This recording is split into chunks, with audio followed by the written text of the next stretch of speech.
અમે એ નિર્ણય લીધો છે કે અમે પુરુષોત્તમ રૂપાલાની ટિકિટ એમને કપાય, એની ટિકિટ મળે નહીં અને ક્યાંય પણથી ન લડે, અહીંથી પણ નહીં, વડોદરાથી પણ ન લડે, એવો અમારો સ્ટ્રોંગ ઓપિનિયન છે. અને આ અમે એના માટે મોટા આંદોલન કરવા પણ જઈ રહ્યા છે જો આ હાઈકમાન્ડ એનો નિર્ણય જલ્દીથી નહીં લેતો. એમણે જે ટિપ્પણી કરી છે જેનાથી આપણી લાગણી દુભાઈ, અને બીજી વાત એ કે એઓ માફી પણ માગી ચૂક્યા છે.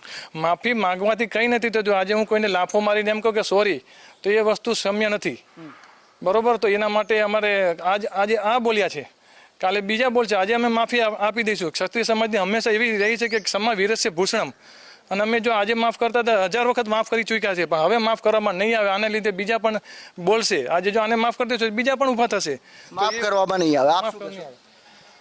અસ્મિતાનો સવાલ છે. આજે તમે જોયું હશે કે સંપૂર્ણ ગુજરાતમાં જેટલા વિરોધ થઈ રહ્યા છે એનાથી તમામ સમાજ પણ એ નોટિસ કરશે કે ક્ષત્રિય સમાજ અસ્મિતા અને સ્વાભિમાન માટે આટલી લડત આપી શકે છે. કોઈ પણ બીજી માંગ નથી. સમાજના સ્વાભિમાન માટે એક જ માંગ, રૂપાલાની ટિકિટ રદ, ગમે ત્યાંથી કોઈ પણ જગ્યાએથી લડી ના શકવો જોઈએ. બિલકુલ. તો રૂપાલાને તેમને જે ટિકિટ મળી છે તે રદ થવી જોઈએ. તો સમસ્ત જે સમાજ છે તેની માંગણી છે. આ તરફ મહિલા આગેવાનો પણ છે, તેમની સાથે વાત કરીશું. તેમનામાં પણ રોષ છે. બેન, શું કહેશો? ખાસ કરીને એક જ વસ્તુ, પુરુષોત્તમભાઈને ટિકિટ ન મળવી જોઈએ એટલે ન મળવી જોઈએ. એવું નથી કે ખાલી રાજકોટથી, પણ કોઈ પણ જગ્યાએથી એમની ટિકિટ રદ કરવામાં આવે.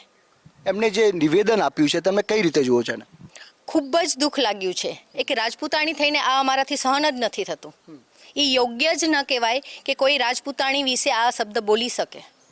બેન, હજી સુધી આટલો બધો વિરોધ છે છતાંય હજુ હાઈકમાન્ડ તરફથી રૂપાલાજીને લઈને કોઈ પણ પ્રકારનું નિવેદન નથી આવ્યું. કઈ રીતે જુઓ? એ તો બહુ ખરાબ વસ્તુ છે કે જ્યારે નારી શક્તિની પૂજા આ દેશમાં થતી હોય જાય અને જ્યારે નારી શક્તિ વિરુદ્ધ આવા ભાષણો આપવામાં આવે કે જ્યારે હાથમાં માઇક આવે ને કોઈ સત્તા આવી જાય એટલે મન ફાવે એમ બેફામ જે વસ્તુ બોલાતી હોય છે, તો એ તો ખરેખર બહુ જ ખરાબ વસ્તુ છે. અને જો નારી શક્તિની આપણે વંદના કરતા હોય તો આ એક મુદ્દો એવો છે કે જે આપણે ખરેખર વિચારવા જેવો છે કે આપણને ક્યાં સુધી આપણને ફાયદો થઈ શકે છે આ રીતના એમ. એટલે આ વસ્તુ તો બહુ જ ખોટી થઈ છે ને બહુ જ દુઃખ લાગ્યું છે. જો કે રૂપાલાના તરફથી કોઈ સર્ટિફિકેટની જરૂર નથી કે ક્ષત્રાણી કેવી હોય, રાજપૂતાણી કેવી હોય.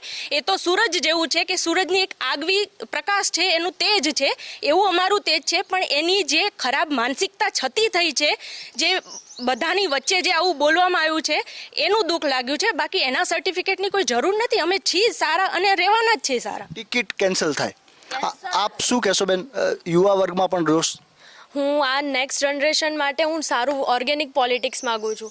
આ અત્યારે જે બેડ પોલિટિક્સ જે રૂપાલા રમે છે અને જે અમારા સમાજની જે સ્ત્રીઓ માટે જે એમને શબ્દો વાપર્યા છે કે એમના કોઈ સર્ટિફિકેટની જરૂર નથી, એટલે મારા મમ્મીએ જે કીધું એ, પણ એની ટિકિટ રદ થવી જોઈએ. એ ના આવવો જોઈએ પોલિટિક્સમાં, નકર આ આગળની જનરેશન માટે બહુ ખરાબ વસ્તુ થશે. આપે નિર્ણય કર્યો છે કે રોષ છે આપે વ્યક્ત કર્યો, પણ હવે આગામી આપણા એક્શન શું રહેશે? કારણ કે હજુ સુધી કોઈ નિર્ણય નથી.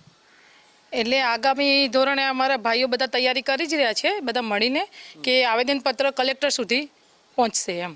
હવે 4 જગ્યાએ આપી આવ્યા છે આવેદનપત્ર. 4 જગ્યાએ ઓલરેડી આપી દીધું છે આવેદનપત્ર.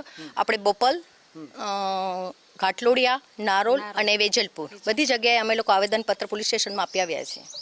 શું કહેશો આપ?